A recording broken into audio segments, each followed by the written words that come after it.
ભગવાનને કાંઈ જરૂર છે?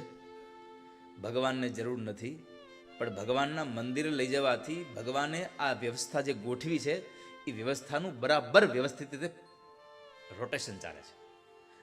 આ યજ્ઞ છે, તમને ખબર છે, ખાલી યજ્ઞ એટલે ખાલી ભગવાનને રાજી કરવાનું જ નથી.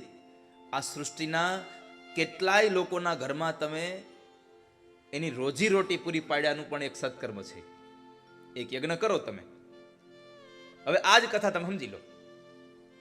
આ કથા છે, આ કથામાં કેટલા લોકો, આ ખાલી કથા છે ના, કેટલા લોકોની આજીવિકા હાલે છે એમાં. આ એક કથાના માધ્યમથી કેટલા લોકોની આજીવિકા. આ સંગીત વાળાઓ, આ સાઉન્ડ વાળા, આ શૂટિંગ વાળા, આ બ્રાહ્મણો, આ રસોઈયા, આ રિક્ષાઓ વાળા, કેટલા લોકોની. આ એક કથા દ્વારા અનેક લોકોની આજીવિકા ચાલે છે. આપણા ઋષિમુનિઓએ આખી આ વ્યવસ્થા ગોઠવી છે. સત્કર્મની સાથે પણ આપણું આ જીવનનો નિર્વાહ ચાલતો રહે એની વ્યવસ્થા ગોઠવી છે. તો અજામિલ હતો, એ આમ લાગ્યું કે મફતનું છે, કરી નાખીશું, હાલો કરી નાખશું. તમે જેમ કહો એમ. તો કે એમ નહીં, બોલો શું રાખશો? તમે કીધું એ નહીં, બોલો નારાયણ. સંતોએ 3 વખત નારાયણ નારાયણ શબ્દ બોલાવડાવ્યો.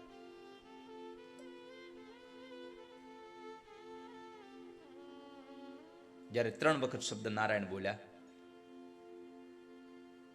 પછી સંતો નીકળી ગયા.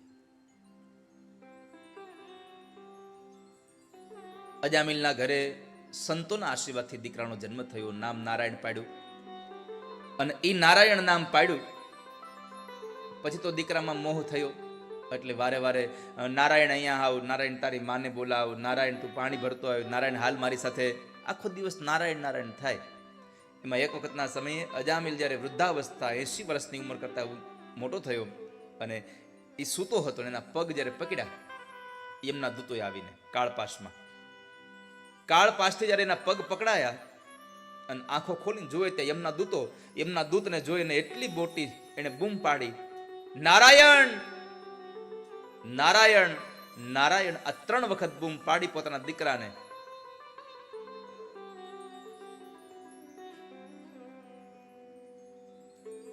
આંગણામાં રમતો તો એ દીકરો નારાયણ નો આવ્યો, પણ અવાજ જે નીકળ્યો એ નાભીમાંથી નીકળ્યો હતો. અને એ નાભીમાંથી નીકળેલો અવાજ ભગવાન નારાયણે સાંભળ્યો. એને પરમાત્માએ પોતાના પાર્ષદો મોકલી દીધા, જાઓ તમે આ અજામિલને છોડાઈ આવો. એક દીકરાના નામ નારાયણ રાખવાથી પણ જો એમના દૂતોના કાળ પાશમાંથી આપણને ભગવાનના પાર્ષદો છોડાવવા આવતા હોય, તમે તો ભાવથી લીધું નહોતું એને, તો એને તે દીકરાને બોલાવ્યો હતો. તો તમે ભગવાનનું નામ ભાવથી લેતા હો તો ભગવાન શું ન કરે આપણા માટે. અંતે પાર્ષદોએ જ્યારે એમને છોડાવે છે, એમના દૂતો ના પાડે છે કે આણે કોઈ દી ભગવાનનું નામ નથી લીધું. તો કે હમણાં લીધું. તો કે એ તો એના દીકરાનું નામ લીધું છે. પાર્ષદો કહે છે કે ગમે તેનું હોય, નામ તો નારાયણ છે ને, નામ માત્રથી જ ઉદ્ધાર થઈ જાય છે. અને એમના દૂતો જ્યારે ભગવાનના પાર્ષદોના કહેવા અનુસાર અજામિલને મૂકીને ગયા પછી અજામિલનું હૃદય પરિવર્તિત થઈ ગયું અને ભગવાન ભાગવતજીના 10મ સ્કંદના પાઠ કરતો કરતો કરતો ભગવાનમય બની ગયો છે. એકમાત્ર નામથી.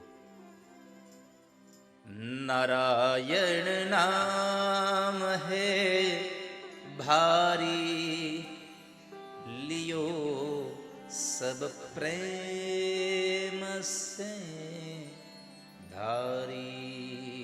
નારાયણ